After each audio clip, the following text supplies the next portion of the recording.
नमस्कार दोस्तों, Radhe Radhe. I hope आप सब लोग अच्छे होंगे, मस्त होंगे, स्वस्थ होंगे। ट्रेंडिंग स्टार खेसारी लाल यादव की एक जिम वाली वीडियो बहुत ही ज़्यादा वायरल हुई थी सोशल मीडिया पर। वो आकांक्षा पुरी जी के साथ में लटक जावा चोलिए के हुक में ये सॉन्ग वाली जो रील बहुत मतलब 24 घंटे में 100 मिलियन क्रॉस हो गया था। बहुत ज़्यादा ट्रेंड किया, जिसके वजह से 1 मंथ हो गया अभी तक कंट्रोवर्सी बंद नहीं हुआ। खेसारी भाई को बहुत ही ज़्यादा ट्रोल किया जा रहा है।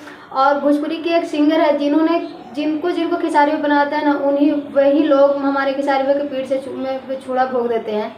ये शिवानी सी बहुत ही मतलब जिसको कोई नहीं जानता था, वो भी हमारे खेसारी भाई उनको भी भोजपुरी के बहुत अच्छे सिंगर बना दिया, स्टार बना दिया। और वही आज खेसारी लाल यादव, ट्रेंडिंग स्टार खेसारी लाल यादव को टारगेट कर रही है सॉन्ग बना करके कि शिवानी सिंह को कौन जानता कि ये सिंगर है। मतलब हद हो गया, जिसको कोई नहीं जानता है ना, वो भी टारगेट कर रहा है। खेसारी लाल यादव के नाम लेकर के अपना चेहरा को चमकाना चाहती है। शिवानी सिंह एक सॉन्ग निकाली है, उस सॉन्ग के नाम है नचनिया जिम, ऐसा ही कुछ करके आप स्क्रीन पे देख सकते हैं।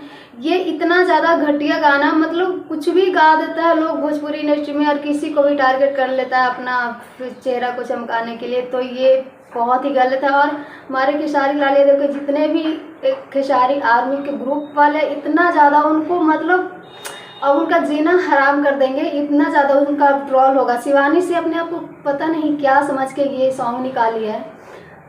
ऐसा लगता है कि अब उनको भोजपुरी इंडस्ट्री में गाना गाने के लायक ही नहीं छोड़ा जाएगा। वैसे अपना राय जरूर दीजिएगा। Thank you.